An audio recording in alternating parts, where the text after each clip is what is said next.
아이와 관계가 더 친밀해지고 싶다면 아이와 더 친밀해질 수 있는 행동을 하셔야 돼요. 아이와 관계가 친밀해지는 방법을 공부만 하셔서는 절대로 친밀해지지 않죠. 안녕하세요. 엄마들의 멘탈 트레이너 만면입니다. 반갑습니다.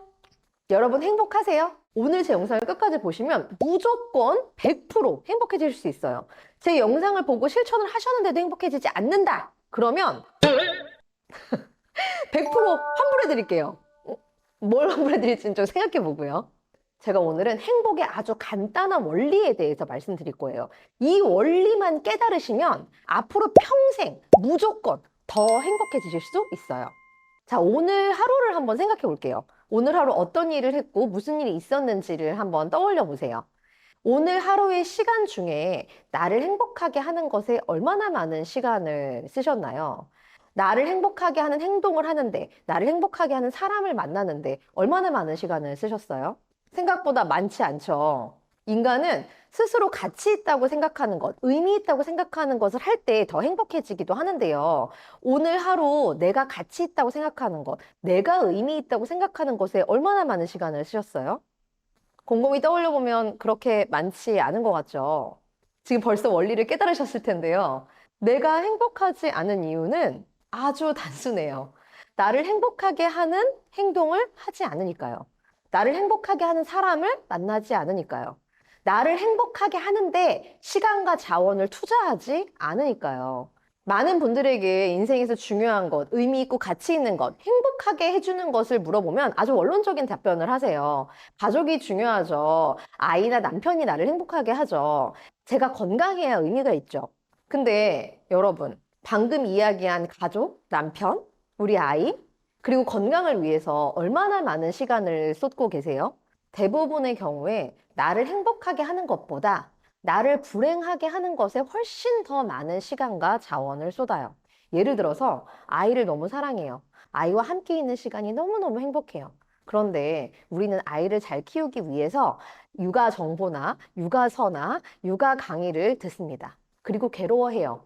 내가 부족한 엄마 같아서, 나만 뒤처지는 것 같아서, 우리 아이만 잘 못 크고 있는 것 같아서 괴로워하죠. 그리고 불행해합니다. 사실 나를 행복하게 하는 건 아이와 눈 맞추고 안아주고 뽀뽀하고 뒹구는 거예요. 근데 그 시간을 쓰지 않고 아이를 잘 키우기 위해서 나를 괴롭힙니다.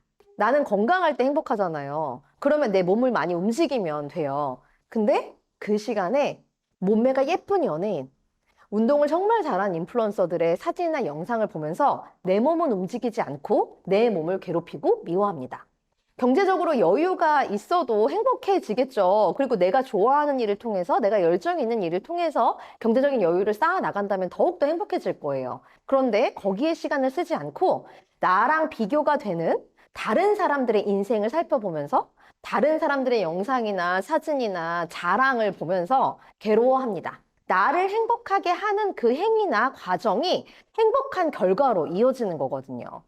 그런데 여러분이 하고 있는 그 행위나 과정이 행복과는 거리가 먼 경우가 대부분인 거죠. 그러면 우리가 행복해지려면 어떻게 해야 될까요?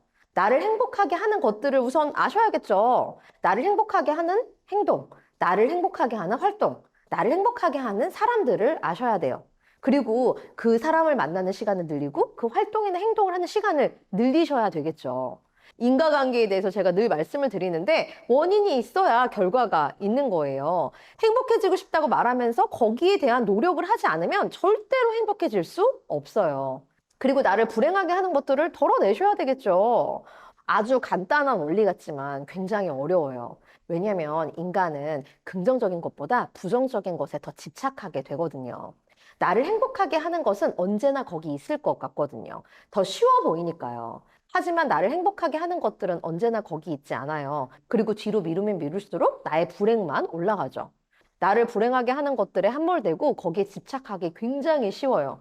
나를 괴롭게 하는 사람의 컨텐츠를 계속 보고, 나를 괴롭게 하는 책을 계속 읽고, 나를 괴롭게 하는 사람을 계속 만나고, 나를 괴롭게 하는 일을 계속하고, 나를 괴롭게 하는 활동들을 계속하면서 이 괴로움 끝에 행복이 있을 거라고 스스로를 설득하죠. 하지만 긴 과정, 괴로움 위에 쌓인 행복이 무슨 의미가 있을까요? 이건 행복이나 불행에만 해당되는 원리는 아닌 것 같아요. 인생의 모든 것은 인과관계에 의해서 이루어지거든요. 돈을 많이 벌고 싶으면 돈을 버는 행위를 해야 하죠. 돈을 벌고 싶다고 이야기만 해선 절대로 돈을 많이 벌 수 없죠. 내 자존감을 올리고 싶다면 자존감을 올리는 활동이나 행동을 하셔야 돼요. 자존감을 올리는 책을 읽는다고, 자존감을 올리는 영상을 본다고 자존감이 올라가지 않거든요. 아이와 관계가 더 친밀해지고 싶다면 아이와 더 친밀해질 수 있는 행동을 하셔야 돼요. 아이와 관계가 친밀해지는 방법을 공부만 하셔서는 절대로 친밀해지지 않죠. 우리 인생의 모든 의미 있는 것들은 우리가 쌓아놓은 행동의 결과예요. 그러니까 여러분이 행복해지기 위해서는 행복한 결과를 위한 행동과 과정을 겪으셔야 된다는 거예요. 당장 내일부터 조금 더 행복해지고 싶다면 오늘 하루를 곰곰이 복기해 보세요. 그리고 오늘 있었던 일들 중에 나를 행복하게 했던 일을 5분만 더 하세요. 그리고 나를 불행하게 했던 일을 5분만 덜 해보세요. 그렇게 나를 행복하게 하는 것, 불행하게 하는 것들을 구분하시면서 나의 행복과 불행을 스스로 조절할 수 있어야 하고 내가 더 행복해지기 위한 행동과 내가 더 행복해지기 위한 투자를 하셔야 해요. 더 행복해질 준비 되신 거 맞죠? 이 방법을 쓰시고 더 행복해지셨다면 댓글에 꼭 알려주세요. 흔들리는 멘탈을 꽉 잡고 싶다면 구독과 좋아요 잊지 마세요. 그럼 다음 영상 뵐게요.